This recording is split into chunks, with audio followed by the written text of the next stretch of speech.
3, 2, 1. Here we go!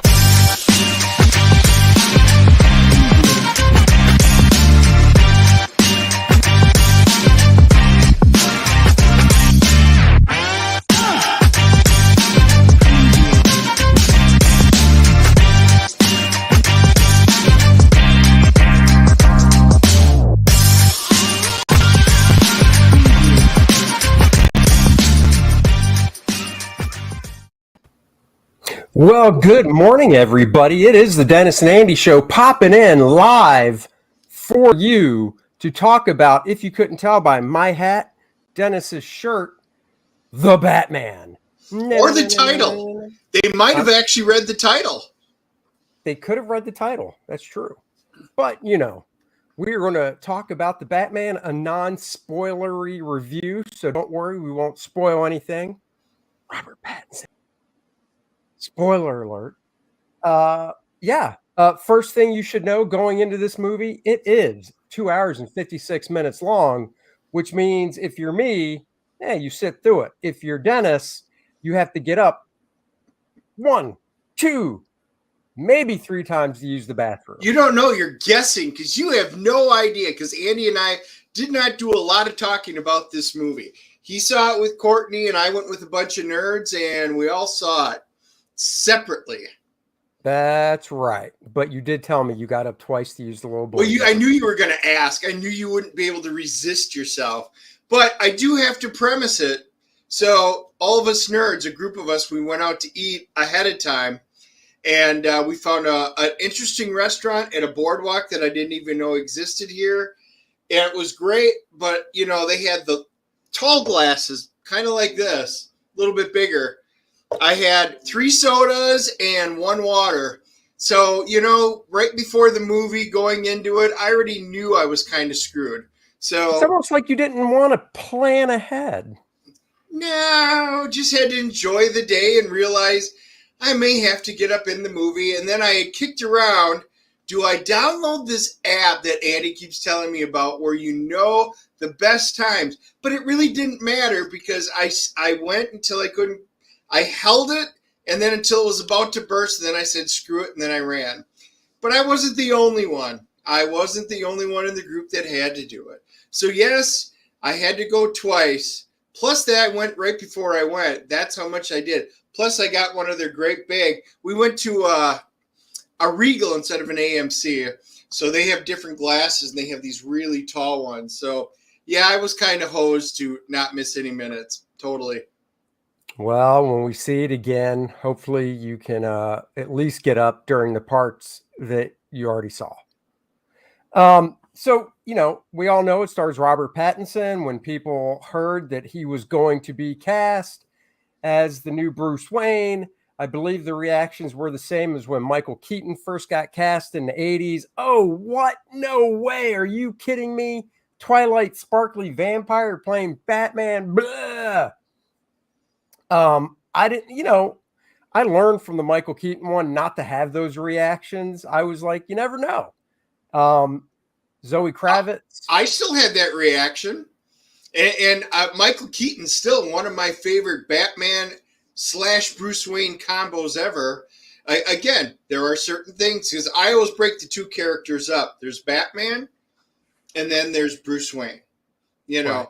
Ben Affleck to me is the best actual Bruce Wayne that's been on the screen. And, you know, the best Batman to me was probably Christian Bale. But the best combo together is still Michael Keaton. I loved what he did. But my first reaction, because I went and saw all the Twilight movies with my daughter, because she made me sit down and power watch them to go watch the very last movie with her. Daughter. Yes, you can ask Elizabeth when you see her or talk to her. Man, I was not a fan of those movies. I do like his acting. And again, it is nothing. It was just those type of movies. But as Bruce Wayne, I'm like, I don't see him as Bruce. And I don't see how he's going to do well as Batman. Mainly because he didn't even like being in the suit. I'm like, this movie is, you know, very ripe for disaster. And I was like, Matt Reeves came in and had to pick pieces up. I know he wrote the script as well as directed it. And I was like, I don't know. Boy, this could be a shit show all over. Yeah, and I can see that. Why you thought that and stuff. Like I said, I was trying to go into it just benefit of the doubt. Now, I did see some stills when they were filming it, and I wasn't a fan of the bat suit and just the still photographs. Zoe Kravitz being cast as Catwoman, I was neither really here nor there on her being cast. Colin Farrell as the Penguin.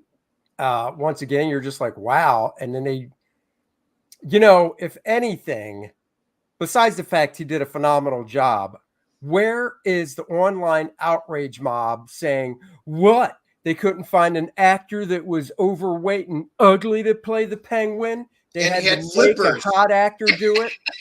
What's that? And they have to have flippers. That's right. That's actually the Penguin. Of course. No, so we should kind of break down my surprise in this movie, and I think we should kind of break down the actors and the roles that they played. This movie subverted everything about it was different than what my expectations were. So I had low expectations going into this movie. I was just hoping they weren't going to Fantastic Four the shit out of this, or Elektra it, or Halle Berry, Catwoman this to death. So I was just crossing my fingers. But the surprise to me was the actual acting. The script was solid, but the actors, because I was like, we'll kind of break down some of the main actors and who they played in my surprise in it. Obviously, we just talked Robert Pattinson. Zoe Kravitz, I honestly was like, okay, I don't care. Again, before we saw even the first trailer, Zoe Kravitz is going to be Selina Kyle. Okay, don't care. She did nothing for me going into this. Again, we get into the movie. I liked her. I thought she did a great job for what she did. And there was actual real chemistry. Yes, spoiler free. Yes, we are going to talk about the acting chops and stuff, but we are not going to spoil, any of the cool plots or anything like that. Like I said, I thought Zoe Kravitz did a great job. Andy Serkis was Alfred, which, I like Andy Serkis.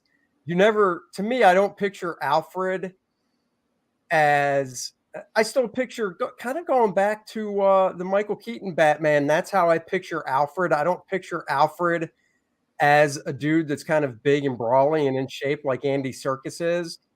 But, he helped train Bruce and stuff. And I thought Serkis did a good job. I thought it was a different take again. And again, we're not going to spoil anything, but he is a completely different take. A lot of these characters are. So Matt Reeves kind of went through and just said, we're going to have a completely different take on the Bat universe. Let's just call it that way. And they had to redo some stuff. They've changed the characters, and Alfred was a surprise. I thought it was honestly a dumb pick up front. I was like, because, the Claw, he just looks like he plays that kind of a person that you would love to see, or a Gollum. But no, I actually think he pulled it off. So again, a different take, solid. Zoe, solid. I liked her as a Catwoman. Now, I'll still take, Michelle Pfeiffer. She's still me, my favorite. Story-wise, it's and this is all talk about Jeffrey Wright. Let's just go through the characters. What's that? Let's just go through the characters, because Jeffrey Wright played James Gordon. Again, I was like, really? That's who they're getting to play? At that time, Captain Gordon or Lieutenant Gordon. Lieutenant. And I'm like, because this is early on and stuff like that. I'm like, I don't know. Nailed it. I thought he did a great job, as Lieutenant Gordon, because this is early on in the career. Colin Farrell, dude, if you hadn't said, Colin Farrell's going to be Penguin, if you looked at him, never knew it. could not tell it was him even after knowing it. You can't even tell in the eyes, because like on close-ups of the Penguin on screen, I'm trying to see hints of Colin Farrell underneath that makeup, and even the eyes and stuff. I'm like, man, if it was never let out that he was cast, I would have been like, I have no idea who this actor is playing the Penguin, but man, whoever it is phenomenal. I agree. I thought Colin knocked it out of the park. Still couldn't tell it was him. You could tell a little bit by the voice once you knew who it was and you could focus in on it. But wow. Paul Dano as the Riddler. I was like, I don't know. I don't know how he's going to do. And again, I was not a fan of the Jim Carrey Riddler. He was just over the top. Well, no, those movies campy. Once they did that movie with the Riddler and Two-Face, they just wasn't that Schumacher that did that? I think that was Joel Schumacher. Well, we'll stick around, Dr. Mask. We will let you know at the end. We're not going to spoil anything, but we are going to let you know what we kind of thought of the movie going in. What was I saying? Oh, yeah, Joel Schumacher, when he did the Jim Carrey Riddler and Tommy Lee Jones Two-Face, yeah, they were just such a cartoon. It wasn't even funny. I mean, that movie was funny. That was the problem, and it shouldn't have been.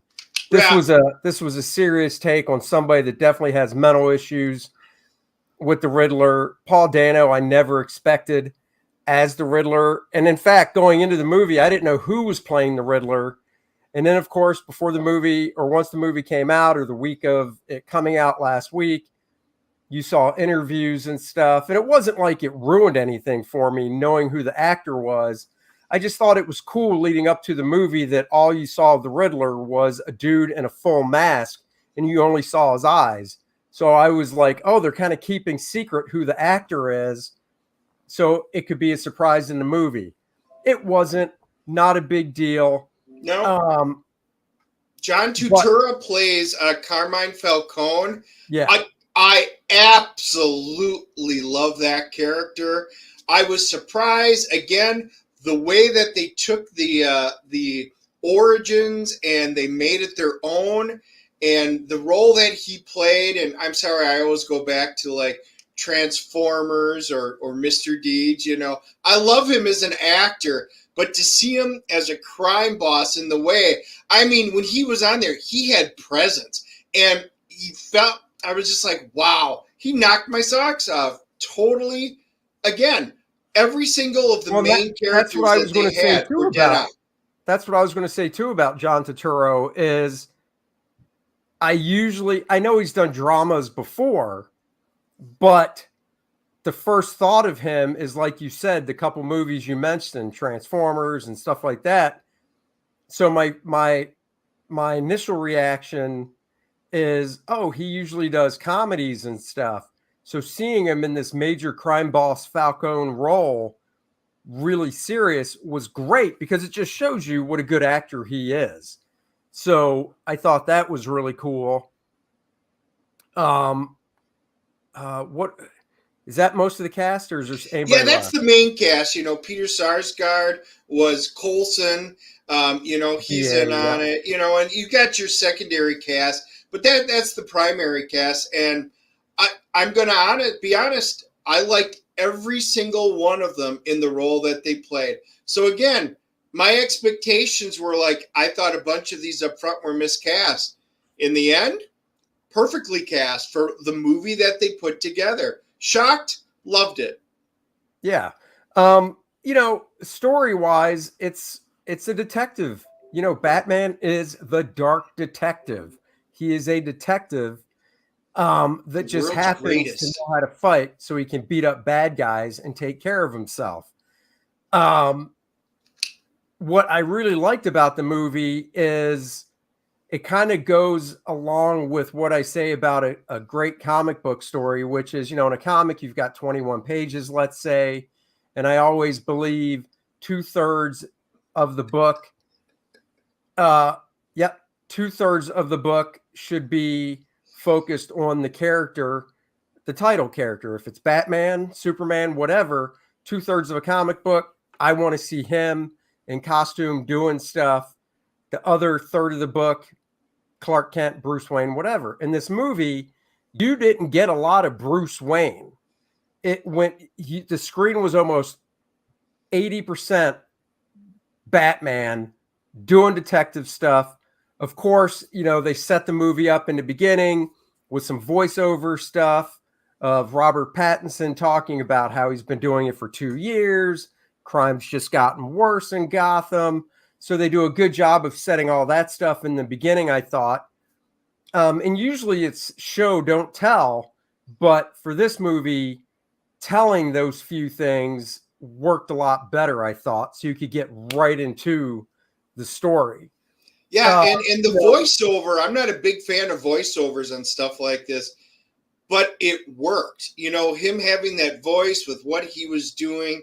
This is still a 3-hour movie, but that voiceover really filled in important pieces during the movie.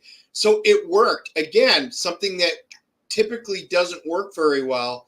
Matt got to work in this concept the way he put it together. Yeah.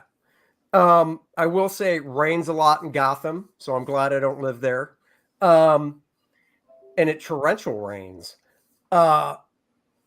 Getting to the question about taking your son to see it. Yeah, it's PG-13. You get the one obligatory F-bomb in the movie. And when I heard it, I looked at my daughter and I go, and there's the one F-bomb because it's PG-13.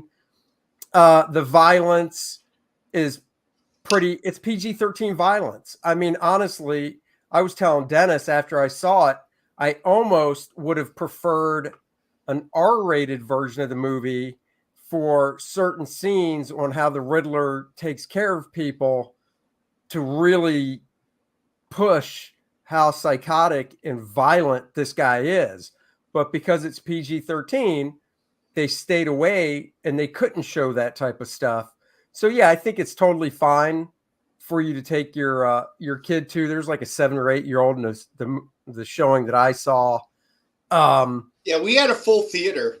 It's not like cartoon violence like, Batman 66, but a lot of the Batman violence is what you see in other movies. He's using his fist and he's punching and stuff like that.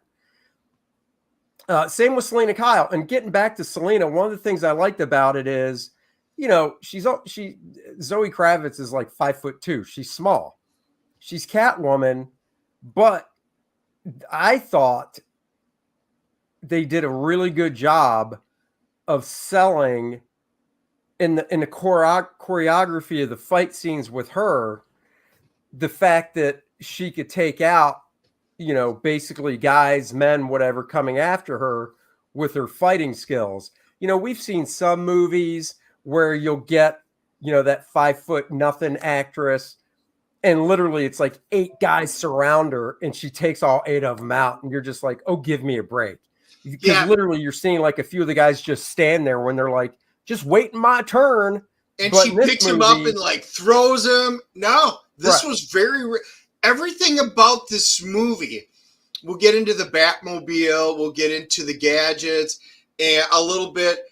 But everything that he did was grounded in reality. And this is what I like. Even, when Batman, when he's got the thing, he puts the black around there. And I was like, I understand why. I don't know if it's going to work. And then when he pulls his cowl off and he still has it, and I'm like, but it's realistic.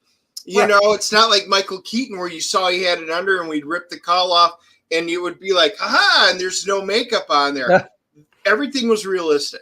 I was going to talk about that, Dr. Mass. Dr. Mass says that was part of my problem. Catwoman and Batman looked like they used a cheeseburger. Zoe Kravitz, once again, she did. When she was in the Catwoman costume, it didn't really bother me, because it was, hey, AJ, what's up? Because she was mostly, this is a dark shot movie. So when she was in the Catwoman costume, you basically saw a silhouette, and Zoe Kravitz has a nice silhouette. But when she was in like a dress or something like that, you're kind of like, oh yeah, eat something. Robert Pattinson in the Batsuit looks good because one, Robert Pattinson is 6'1" in the first place. So he's a tall guy. And then, the combat type boots he had for the costume jacked him up another couple inches, but not in a cartoonish way. You didn't look at it and go, oh, those boots are so lifted. No. But he towered over most of the people when he was in a scene because he was probably about 6'3" in costume. So that looked really good. But there was, in fact, Courtney, my daughter, leans over to me and she's like, why isn't he wearing a shirt in this specific scene? And there is obviously the shirtless scene in the movie where he's doing something. And I said, because you got to have that in every movie. But, and I told Dennis this, I said, is it me or am I about the same size in the arms and stuff as Robert Pattinson? And I would even go out on a limb because I have a little bit more of a gut, whereas Robert Pattinson has a six-pack. I would even go out on a limb and say, I weigh more than Robert Pattinson does.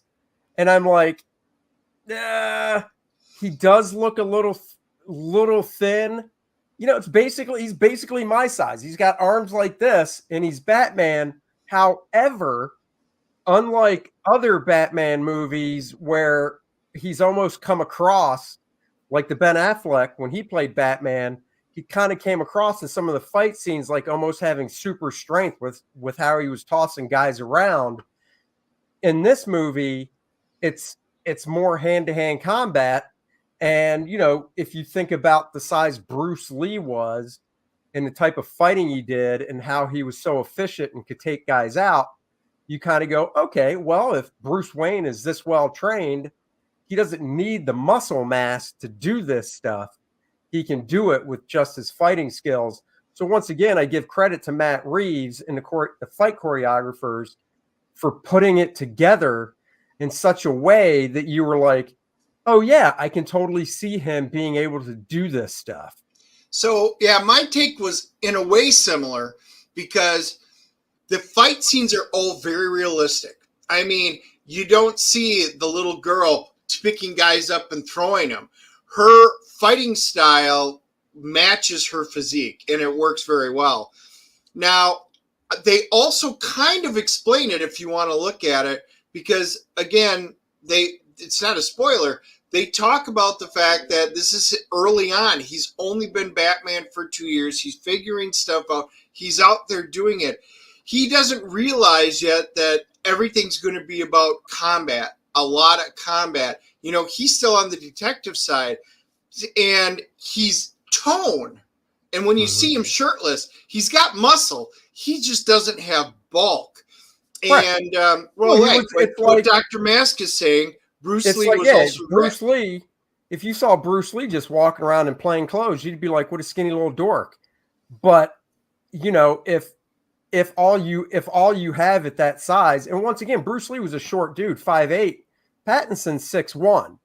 So 6'1", with the amount of mass that he has and stuff, once again, if you know how to fight, it works out just fine. Same with Zoe Kravitz and the fighting style they gave her. It was almost gymnastics in a way. Let's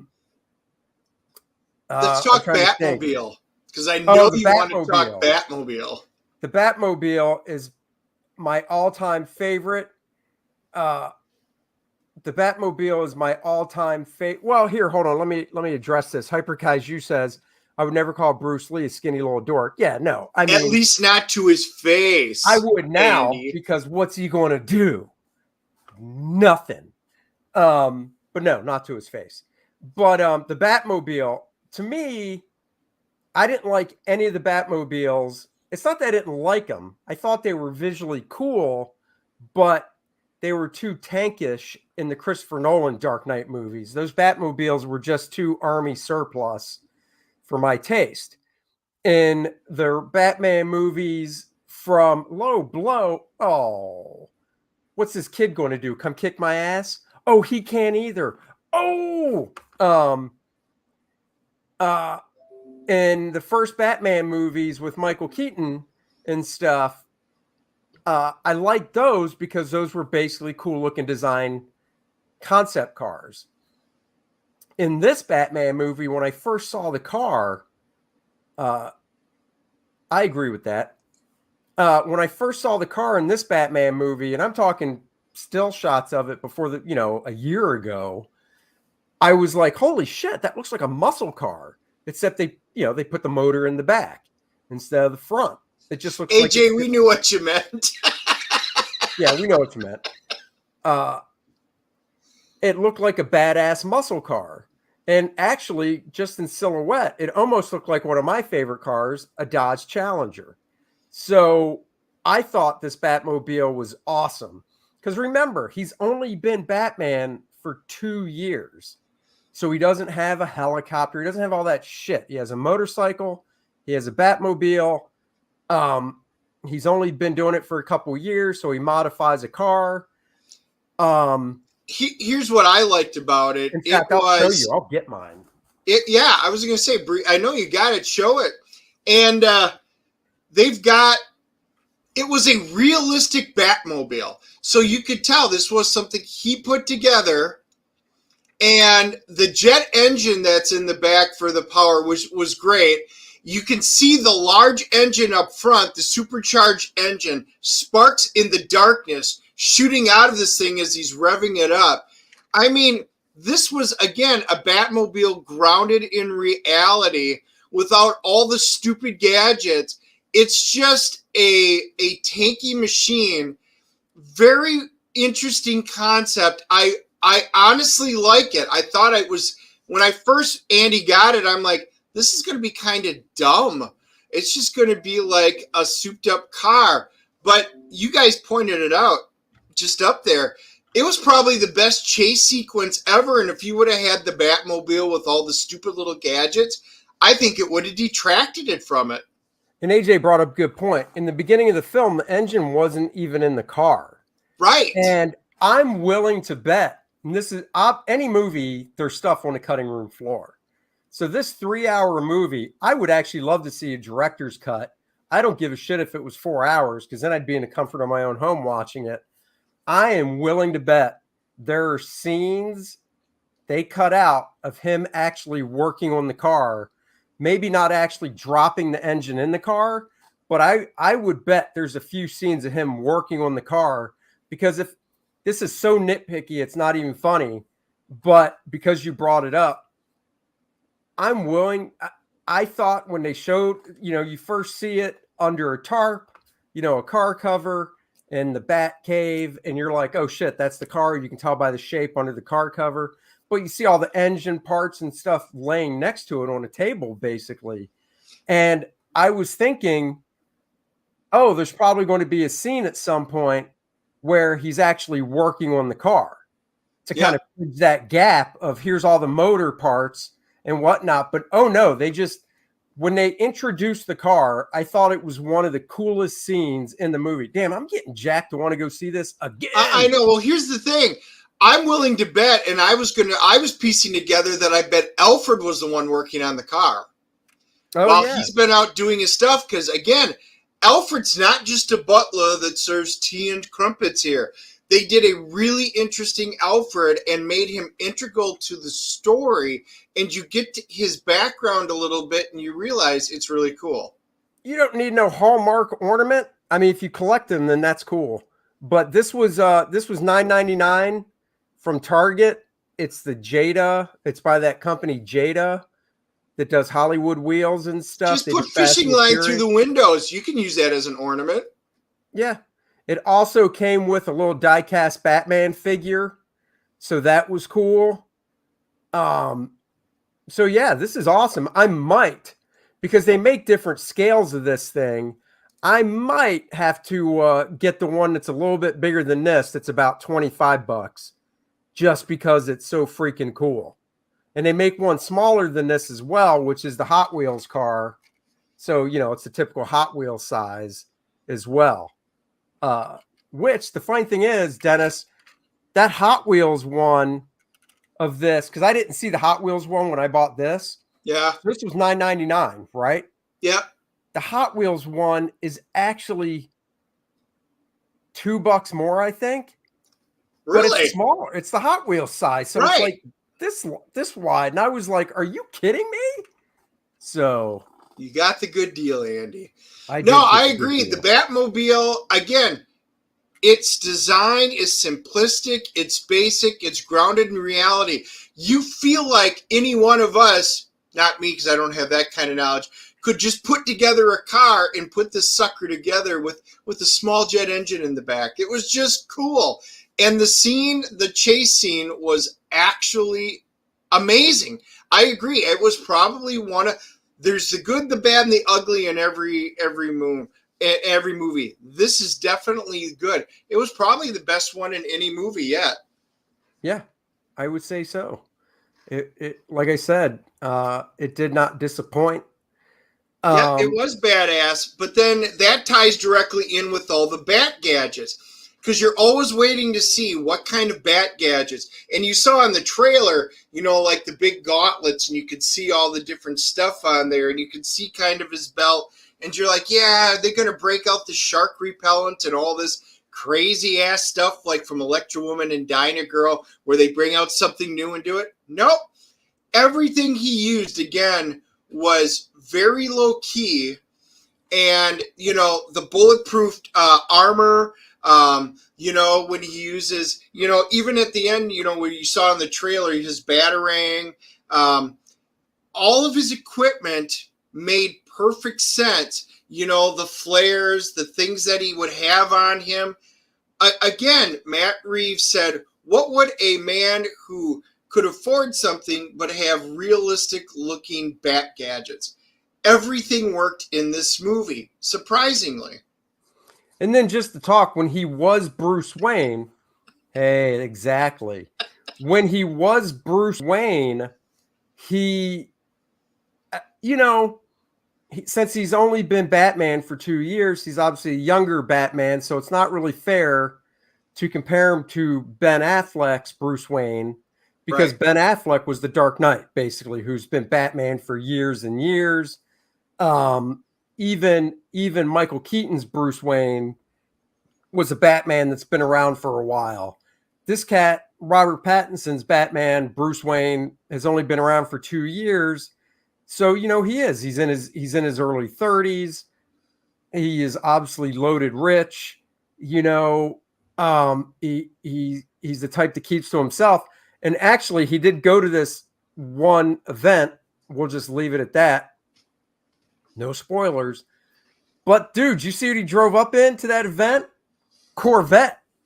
I know. That was a Stingray funny. Corvette, wasn't it? Yeah, I was watching all the different vehicles that were going up there. I'm like, my MKZ was in there. So they had, one of the vehicles was my car, same color and everything. I'm like, yeah, baby. And, but no, they had a couple of Lincolns that were in there, the one that came crashing through. But again, everything was like, yep. It was cool. Again, everything, look at that. Yep. AJ just nailed it. It was a 63 split. I love that. When he drove up in that vet, I was like, there we go. He's not driving up in some Ferrari or shit like that. He's rolling up in a classic vet. I thought that was really cool. It just shows more about his character. And the other thing, I was telling Dennis this too, that I thought was cool is, one, he doesn't do a dumb voice change when he's Batman like Christian Bale did. So he doesn't even try to change his voice.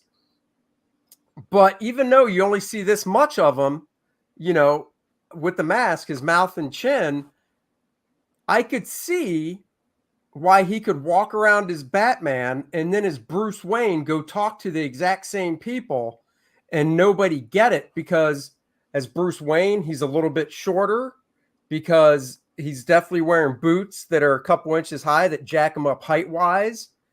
And Robert Pattinson is pretty, this is weird, but if you look at Michael Keaton and even Ben Affleck, Robert Pattinson is pretty generic in the mouth and chin area of his face.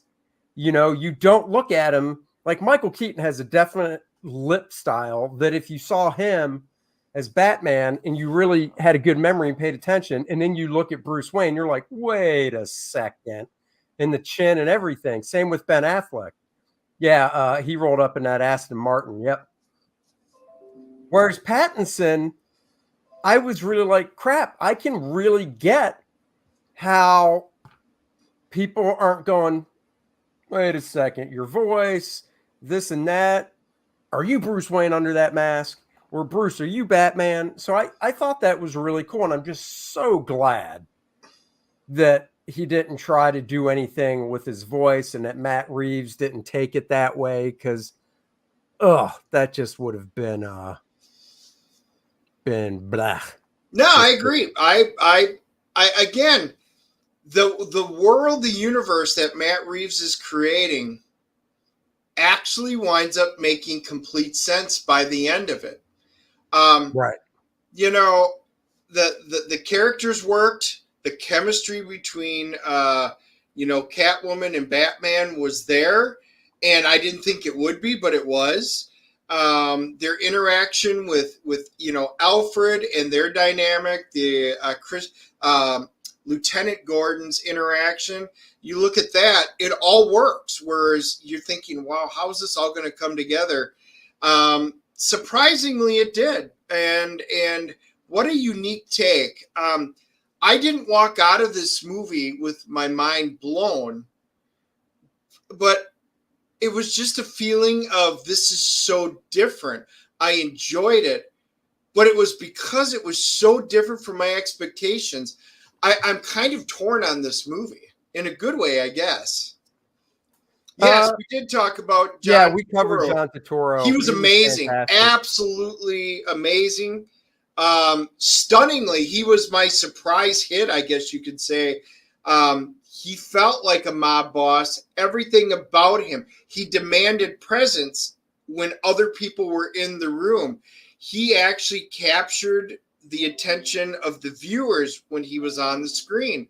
He was fantastic. Absolutely loved him. He was, out of all the surprises, and there were a lot in this, he was probably my favorite surprise that I wasn't expecting at all. Yeah.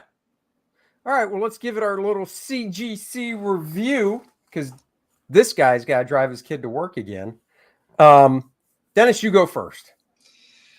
I am going to give this one a 7.5.